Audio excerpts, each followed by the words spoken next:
এটা দেখার জন্য এত দূর আসা। তো ফাইনালি এস গ্যাং আমি পৌঁছে গেছি নেপাল আর ইন্ডিয়া বর্ডারের মাঝখানে।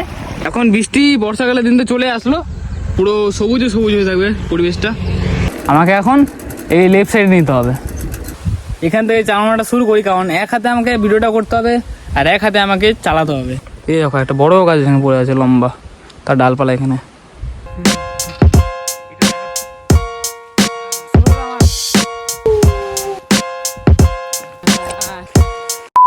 Good morning RS gang, welcome back. তোমাদের সকলকে স্বাগত জানাই আবার একটা নতুন ব্লগে।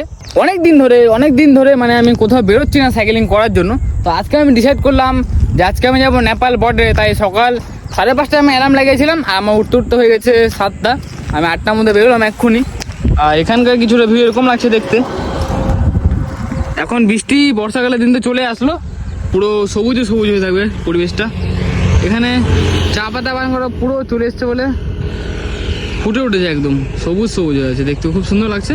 আর এখানে আমার বাহাদুর আজকে অনেকদিন পর বেরোলো। আর আজকে ওয়েদারটা খুব সুন্দর লাগছে, কারণ একটু ঠান্ডা ঠান্ডা আছে। রোদ্দুরটা উঠেছিল একটু, এখন রোদ্দুরটার তাপ সেরকম একটা নেই। তোমরা এই ডান সাইডের রাস্তাটা দেখতে পাচ্ছ, এই রাস্তাটা সোজা চলে গেলে ধরতে পারবে মিরিকের রাস্তা, মিরিক দুধিয়া। আর আমি নিব এই সোজা রাস্তাটা, যেটা দিয়ে হচ্ছে লোহাগড় যেতে হবে, ওখান থেকেই তারপর আমাকে যেতে হবে নেপাল বর্ডার। গাইস আমি এখন এন্ট্রি করলাম লোহাগড়ের রাস্তায়, আর এটা হচ্ছে মারাপুর টি স্টেট। এটা পার করে যাওয়ার পরেই পড়বে হচ্ছে লোহাগড় টি স্টেট। আর ওয়েদার খারাপ থাকার জন্য প্রপারলি বোঝা যাচ্ছে না পাহাড়টা। তোমাদেরকে নদীর সামনেই যে পুরো পাহাড়টা দেখাবো।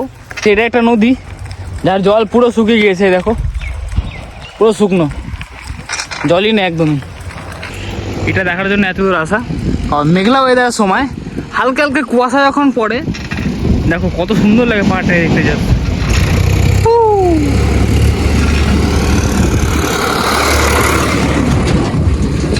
একটা খুব সুন্দর ভাইব দিচ্ছে, খুব সুন্দর আর ঠান্ডা ঠান্ডা হাওয়া চলছে, তারই মাঝে এত সুন্দর একটা ভিউ দেখতে পাচ্ছি। দেখো কত সুন্দর লাগছে তার জায়গাটা, তারই সাথে এখানে গরু, পরিবেশ আলাদা একটা ফিল লাগছে। ফাইনালি গাইস এখান থেকে আমাদের এখন পুরো খাড়াটা শুরু হবে। মিনিমাম সেরকম একটা খাড়া নয়, হালকা পাতলা চালিয়ে চালিয়ে ওঠানো যাবে, ঠিক আছে। আর এই সাইডটা যতগুলো গাছ দেখতে পাচ্ছ সব রং গাছ, খুব সুন্দর লাগে এই রং গাছগুলো দেখতে। এই সাইড দিয়েও কোথাও যাওয়ার একটা রাস্তা আছে, ড্রপ গেট লেখা আছে, ঠিক আছে। এদিক দিয়ে কিছু শর্টকাট মেরে অন্যদিকে যাওয়া যায়, ওই নদীর সামনেই। তো ফাইনালি এখান থেকে এখন আমি রওনা দেবো। আর বেশি দূর নেই, মাত্র ওই এই বর্ডার, নেপাল বর্ডারটা হচ্ছে আছে ওই 4 কিলোমিটার সামথিং হবে এখান থেকে, তার বেশি নেই। কারণ আমাকে ট্রেকিং করতে হবে বলে একটু সময় লাগবে যেতে। এখন রোদ্দুরটা উঠেনি ঠিকঠাক, রোদ্দুরটা পরে উঠবে, উঠলে আরও পাহাড়টা পুরোপুরি ক্লিয়ারলি বোঝা যাবে। অনেকদিন পর বেরিয়েছে, একটু মজাটা আলাদাই লাগছে, সেটা তোমাদেরকে আজ শেয়ার করবো। আর চারিদিকে যে সবুজে সবুজ, এটা আরও খুব সুন্দর লাগছে। এই জায়গাটা হচ্ছে একদম ঠান্ডা পরিবেশ, কেউ যাতায়াত করে, এখানকার গ্রামের লোকেরা যাওয়া আসা করে, কিন্তু জায়গাটা খুব নিস্তব্ধ। আর একটু এগিয়ে গেলে আমি ধরতে পারবো আমার রাস্তাটা। আমি আজ অনেকদিন পরে চেস্ট বেল্টটা লাগালাম, যেটা এখন আমি ভিডিওটা হচ্ছে রেকর্ড, ঠিক আছে। আর গাইস তোমরা আমাকে কমেন্ট করে জানাও যে আমি কথাবার্তা আরও ইমপ্রুভ করবো কি না। তোমার যদি ডাউট মনে হয় যে কথাবার্তা আরও ইমপ্রুভ করতে হবে, তাহলে তোমরা আমাকে কমেন্টের মাধ্যমে বলো, আমি অবশ্যই আর একটু ভালো করার চেষ্টা করব। এই সাইডটা দেখতে পাচ্ছ পাহাড়গুলো, ওই যে হালকা হালকা বোঝা যাচ্ছে কিনা জানি না। আমি হচ্ছে যাবো ওই সাইডে, এদিক দিয়ে গিয়ে এখন লেফট সাইডে যাবো। এই দেখো সামনে নদীটা, এটা জল পুরো শুকিয়ে গেছে একদম। চলো এই রোডটা ধরতে হবে আমাকে এখন। গাইস লোহাগড় টি স্টেট আমি পার করে চলে এসেছি। এটা হচ্ছে লোহাগড়ের একটা গ্রাম, এই গ্রামটা পার করার পরেই রাস্তা এখানে শেষ। এখান থেকে আমাকে এখন এইটা যে দেখতে পাচ্ছ, এটা একটা পাহাড়, এই পাহাড়টার এই সাইডে রাস্তাটা গেল, এদিক দিয়ে আমাকে যেতে হবে এখন নদীর পাড়ে। চলো এগোনো যাক, ঠিক আছে। গাইস এখান থেকে ট্রেকিংয়ের রাস্তাটা দেখো, সাইকেলটা চালানো যাচ্ছে, এখানকার খারাপ রাস্তার জন্য আমি চালাচ্ছি না, কারণ পাংচার হয় ভয় থাকে তো। আর একটা বাচ্চার সাথে আমার দেখা হলো, বাচ্চাটা বললো মাছ যাও, এখানে হাতিয়ে বেরিয়েছিল বলে আজ সকালে। এখন সত্যি কিনা আমি জানি না, যেহেতু বাচ্চারা বলেছে সত্যি হতে পারে। আর এখানকার থেকে ভিউটা বেশ ভালো লাগছে দেখতে। আর একটু এগিয়ে গেলে চালাতে পারবো ওখান থেকে, এইটা উঠে নিলেই। এই ঘন জঙ্গলটা দিয়ে আমাকে এখন যেতে হবে নদীর সামনে। আর এখানে অতটা রিস্ক নেই, কারণ এখানে লোকও আছে, দেখো ওখানে লাকড়ি কাটছে। ওই যে আমি তো ভেবেছিলাম আমি ছাড়া কেউ নেই, এখন দেখছি একজন আছে বলে একটু সাহস হলো, কারণ এইরকম ঘন জঙ্গলের মধ্যে দিয়ে আসতে সবারই একটু ভয় লাগবে। তবুও আমি একা একা যাই বলে একটু হলেও সাহস আছে, না বলছি না। দেখো কত সুন্দর লাগছে এই পাহাড়টা, আর ওই পাহাড়টার নিচে হচ্ছে নদীটা, ওই নদীর সামনে গেলেই ওটা হচ্ছে নেপাল বর্ডার। আর বাহাদুর এখানে পুরো সুন্দর লাগছে, হাতেই গেছে। আর গ্যাং আলাদা একটা ফিল লাগছে, তার কারণ তোমরা বুঝতে পারছো, এই সাইডে পাহাড়, এই সাইডে ঘন জঙ্গল, তার মাঝখান দিয়ে আমি বাহাদুরকে নিয়ে চলে যাচ্ছি। আর কি চাই বলো, রাস্তা হালকা খারাপ, হালকা না অনেকটাই খারাপ। গাইজ আজকে হচ্ছে বাহাদুরের পরীক্ষা, এরকম রাস্তায় সাইকেলটা কীরকম চলে দেখি, আশা করি কোনোদিন ধোকা দিবে না, বাহাদুর আজ পর্যন্ত দেয়নি। তো চলো লেটস গো, এখান থেকে চালানোটা শুরু করি, কারণ এক হাতে আমাকে ভিডিওটা করতে হবে আর এক হাতে আমাকে চালাতে হবে। এই দেখো রাস্তা শুরু, আর আমার বা সাইডে পড়লে আমি গেলাম। এই দেখো এখান থেকে টার্নিং আছে হালকা উঁচু নিচু, তবুও ম্যানেজ হয়ে যাবে। এই দেখো এই জায়গাটা তো আরও ডাউন, এই দেখো বুঝেছো, এখানে আমার গাছ ভেঙে পড়ে আছে,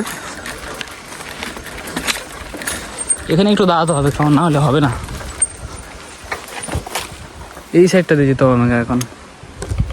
দেখো কালকে বৃষ্টির জন্য গাছ ভেঙেছে কি না সেটা বলতে পারছি না, কারণ এটা দেখে মনে হচ্ছে এই কিছুদিনের মধ্যেই ভেঙেছে, এক সপ্তাহ আগেই। এই দেখো একটা বড় গাছ ভেঙে পড়ে আছে লম্বা, তার ডালপালা এখানে।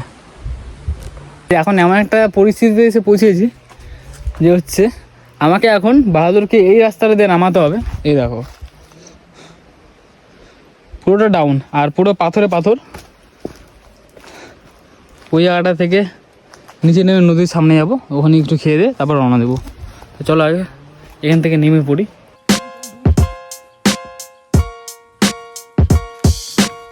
নেমে তো পড়েছি, ঠিক আছে। এই খাড়াটা থেকে এখানে কিন্তু বর্ষাকালের সময় পুরো জল পড়ে, তখন এসেছিলাম, তখন হালকা হালকা বৃষ্টি ছিল, তো এই জলের জন্য জায়গাটা খুব ভালো লাগে, ভেজা ভেজা থাকে, একটু স্লিপও থাকে, রিস্ক থাকে, কিন্তু জায়গাটা বেশ ভালো। এখান থেকে নেমে এখন আমাকে নদীর সামনে যাব, যেতে হবে ওই জায়গাটা যাব। চলো অনেকদিন পর বাহাদুরকে নিয়ে এরকম একটা জায়গায় আসলাম, প্রথমবার। এর আগে আমি গিয়েছি শুধু খাড়াতে, কিন্তু এরকম উঁচু নিচু জায়গায় সাইকেলটা নিয়ে আমি উঠিনি, আমিও নি, এটা আমার ফার্স্ট টাইম।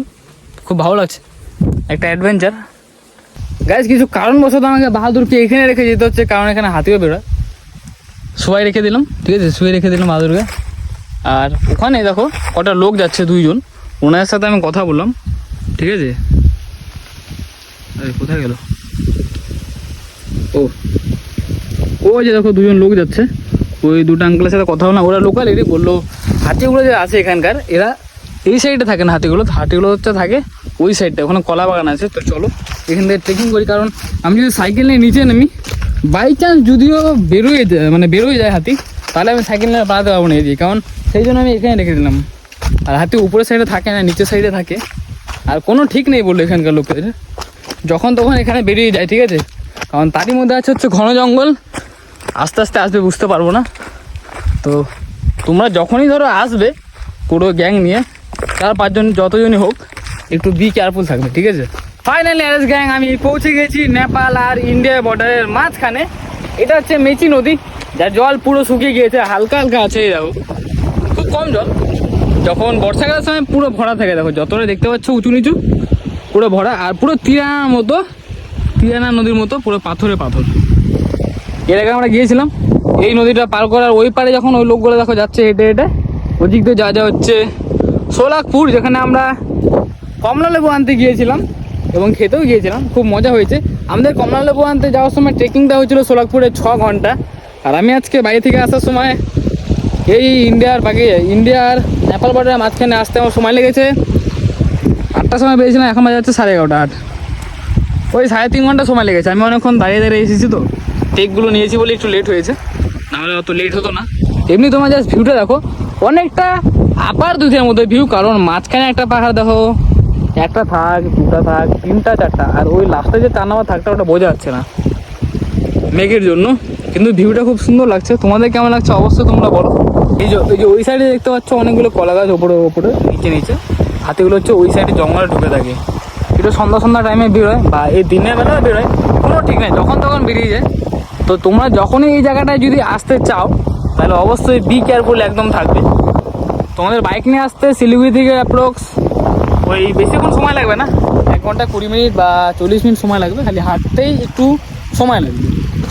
চলো একটু কিছু খেয়ে নিই, বাইরে থেকে মা রুটি আর কিছু মানে এইসবটাই খেয়ে নিই, কারণ খিদে তো পেয়েছে প্রচণ্ড।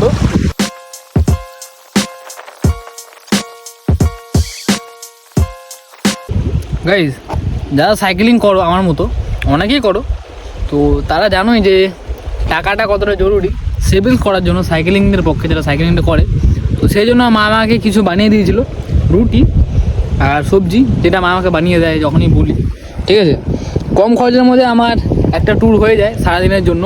রুটি ফুটি নিয়ে আসলে, বাড়ি থেকে কিছু খেয়ে বেরোলে ব্যাস সারাদিন চলে যায়। আর এত সুন্দর ভিউয়ের মধ্যে বসে খাওয়ার মজাটাই আলাদা। আর এই নদীটা পার করার পরে, ঠিক আছে, এদিকে একটা রাস্তা আছে, সোজা একদম চলে যাবে, তাহলে তুমি আসালিয়া ওয়াটারফলস ধরতে পারবে। এমনকি এদিক দিয়ে আসালিয়া ফলসটা যদি যাই তাহলে খুব সহজেই আমি ওখানে পৌঁছে যাবো একটু তাড়াতাড়ি। এখানকার লোকেরা বললো যে, আমি বললাম যে ওখানে আমি ঘুরে চলে এসেছিলাম আসালিয়া ওয়াটারফলসে, যখন আমি গিয়েছিলাম মিরিক হয়ে, তখন আমার পৌঁছতে অনেক সময় লেগেছিলো। এখন যদি আমি নেক্সট টাইম যাই, তোমরা যদি বলো যাওয়ার জন্য, কমেন্ট করো, সাজেস্ট করো, তাহলে আমি অবশ্যই যাবো, তোমাদেরকে আসালিয়া ওয়াটারফলস দেখাবো কিছুদিন পরে। যখন বৃষ্টিটা হবে তখন দেখতে খুব ভালো লাগবে, তখন যাবো আরেকবার। আমি যাওয়ার ওখানে ইচ্ছে আছে, ওখানকার ভিডিওটা ভালো মতো করে তোমাদেরকে দেখাবো। खत्म।